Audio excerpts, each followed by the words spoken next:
সীমান্তবর্তী যে সমস্ত এলাকাগুলো আছে সেগুলো সহ আমাদের যে চেকপোস্ট, সেই চেকপোস্টকে আমরা জোরদার করেছি এবং আমাদের যে পিকেট, সেই পিকেটগুলোর সংখ্যা আমরা বাড়িয়েছি এবং আমাদের মোবাইল পেট্রোল, ফুড পেট্রোলের সংখ্যা বাড়িয়েছি। সাদা পোশাকে আমাদের যে ডিউটি, সাদা পোশাকে ডিউটি, টহল, মোবাইল, সেগুলোর সংখ্যা আমরা বাড়িয়েছি এবং আপনি জানেন যে বিভিন্ন সন্দেহ ভাজন ব্যক্তিরা বা এই নিষিদ্ধ কার্যক্রম যে দলটি, সেই দলের কর্মীরা বা সমর্থকরা বা পদবিধারী যারা আছেন, তারা বিভিন্ন জায়গায় জড়ো হয়ে এই ধরনের মিছিল বা জমায়েতের সম্ভাবনার কথা বিবেচনায় রেখে আমরা প্রত্যেকটি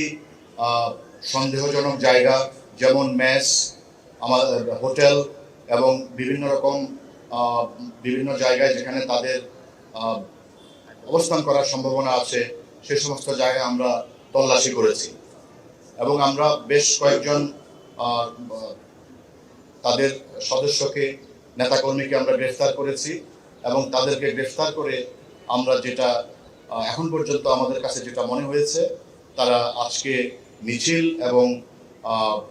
সমাবেশ বা জমায়েত হওয়ার মাধ্যমে তারা আসলে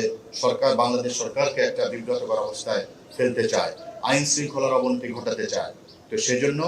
আমাদের প্রত্যেকটি ঢাকা মেট্রোপলিটন পুলিশের প্রত্যেকটি সদস্য দিনরাত তাদের উপর যে অর্পিত দায়িত্ব, সেই দায়িত্ব সঠিকভাবে পালন করার মাধ্যমে তাদের এই প্রক্রিয়াকে, তাদের এই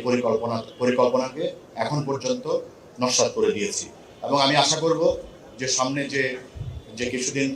কিছু ঘন্টা সময় আছে, এই সময়ের মধ্যেও তারা কোথাও মিছিল বা সমাবেশ বা জমায়েত করতে পারবে না।